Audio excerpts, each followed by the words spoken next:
Bonjour et bienvenue à cette nouvelle édition d'Africa Green Magazine. À la une aujourd'hui, nous parlerons du Salon international du volontariat et de la solidarité qui s'est tenu du 6 au 8 octobre dernier à l'esplanade du Palais Polyvalent des Sports de Yaoundé. Organisé par le réseau France Volontaire, la seconde édition de ce salon avait pour thème « Nouvelle ambition pour le volontariat » a été ouvert le samedi 8 octobre 2022 au Palais des Sports, sous la conduite du ministre de la Jeunesse et de l'Éducation civique, Mounouna Futsu. Ce salon s'inscrit dans la continuité du discours du président français qui a fortement encouragé les échanges entre nos deux pays. L'événement a été organisé dans un contexte global de l'implémentation effective de la stratégie nationale de développement en abrégé SND, où le volontariat occupe une place importante. Tout au long de ce salon, l'équipe d'Africa Green Magazine a pu rencontrer de nombreuses associations et ONG spécialisées dans un secteur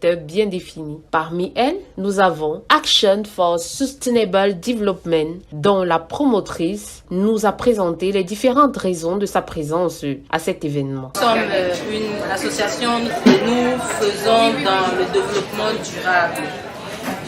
Développement durable, c'est-à-dire que nous travaillons avec les communautés d'abord parce que, étant basés au Cameroun, nous travaillons dans les localités forestières et avec les communautés qui vivent dans les campagnes. Nous les amenons à s'impliquer dans la gestion durable de la forêt. Comment elles peuvent s'impliquer dans la gestion durable de cette forêt? C'est par exemple les amener à replanter, à commencer à restaurer la forêt, parce que quand nous avons commencé les sensibilisations, nous avons constaté que beaucoup de communautés pensaient que la forêt devrait continuer à se régénérer seule. Quand on dit à une femme qui récolte le diançan que bientôt le diançan va finir et elle doit commencer à planter, elle se dit mais moi je vais planter, pourtant moi on a trouvé ça, on est né, on a trouvé ça et puis nous on pense que ça va continuer à se régénérer. On lui dit non, mais toi-même, depuis que tu es né, quand tu étais petite, quelle est la distance que tu faisais pour récolter le diançon? Ça veut dire que c'était derrière la maison. Bon, maintenant, à ton âge, peut-être environ 30, 40 ans que tu as maintenant, quelle est la distance que tu fais pour récolter le même diançon? Tu te dis, je fais des kilomètres maintenant. Voilà. Tu comprends donc que tu as une action à faire sur la forêt. Donc toi-même, tu peux déjà commencer à régénérer. Donc, puisqu'il y a des techniques pour régénérer, ce qu'on fait donc, c'est de les former, de leur apporter la formation, de savoir comment on peut régénérer la forêt. Donc on les amène à faire des pépinières, ensuite à créer des agroforêts et aussi en leur donnant des possibilités de baisser leur pression sur la forêt, en leur donnant des alternatives à ce qu'ils vont trouver en forêt.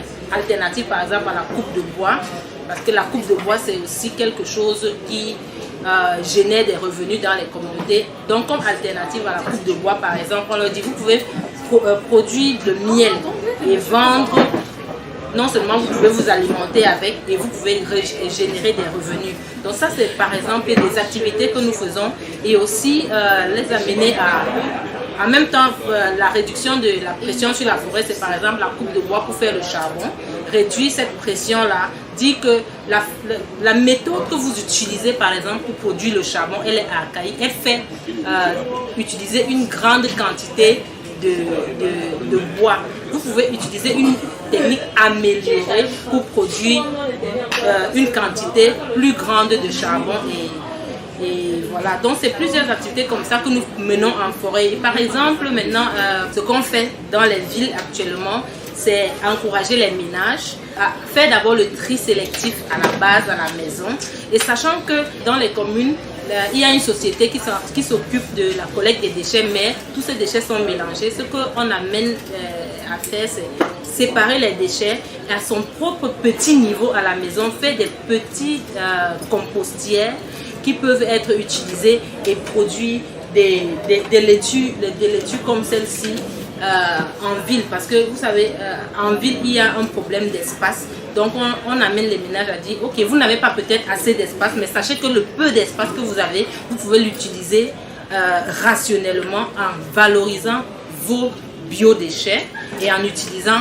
Merci de nous avoir suivis. C'était tout pour le moment et à bientôt pour la deuxième phase de cette édition.